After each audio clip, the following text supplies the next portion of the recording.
நம் ஆண்டவர் இயேசு கிறிஸ்துவின் நாமத்தினால் மகிழ்ச்சியும் சமாதானமும் நம் அனைவரோடும் இருப்பதாக. லூக்கா 7:11-17 முடிய. அதன் பின் இயேசு நயின் என்னும் ஊருக்கு சென்றார். அவருடைய சீடரும் பெருந்திரளான மக்களும் அவருடன் சென்றனர். அவர் அவ்வூர் வாயிலை நெருங்கி வந்தபோது இறந்த ஒருவரை சிலர் தூக்கி வந்தனர். தாய்க்கு அவர் ஒரே மகன், அத்தாயோ கைம்பெண். அவ்வூரை சேர்ந்த பெருந்திரளான மக்களும் அவரோடு இருந்தனர்.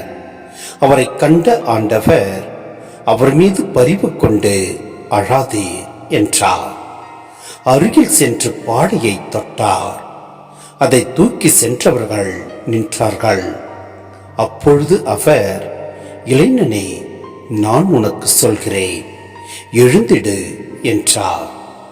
இறந்தவர் எழுந்து உட்கார்ந்து பேசத் தொடங்கினார். இயேசு அவரை அவர் தாயிடம் ஒப்படைத்தார். அனைவரும் அச்சமுற்று, நம்மிடையே பெரிய இறைவாக்கினர் ஒருவர் தோன்றியிருக்கிறார், கடவுள் தம் மக்களை தேடி வந்திருக்கிறார் என்று சொல்லி கடவுளை போற்றி புகழ்ந்தனர்.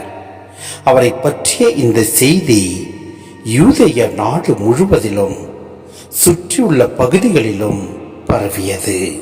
சிந்தனை: இயேசுவை தவிர வேறு யாருக்கும் சாவின் மேல் அதிகாரம் கிடையாது. அவ்வதிகாரத்தை இயேசு இங்கு வெளிப்படுத்துகிறார். இறந்த இளைஞனை பற்றி இயேசுவுக்கு தெரியாது.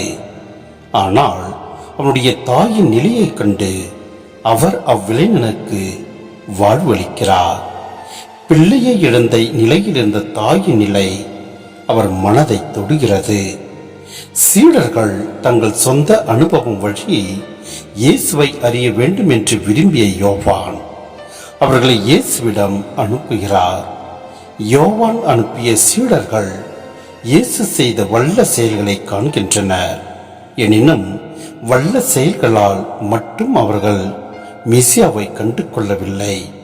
மாறாக ஏழைகளுக்கு இயேசு நற்செய்தி அறிவித்ததுதான் அவர் மெசியா என்று அடையாளம் காட்டியது.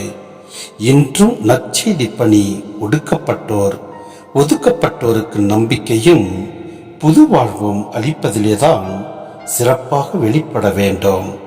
எனவே நம் ஆண்டவரின் வார்த்தையை நாம் ஒருவருக்கொருவர் பகிர்ந்து வாழ்வோம். எல்லாம் வல்ல இறைவன் நம்மை நிறைவாய் ஆசீர்வதிப்பார். ஆமென்.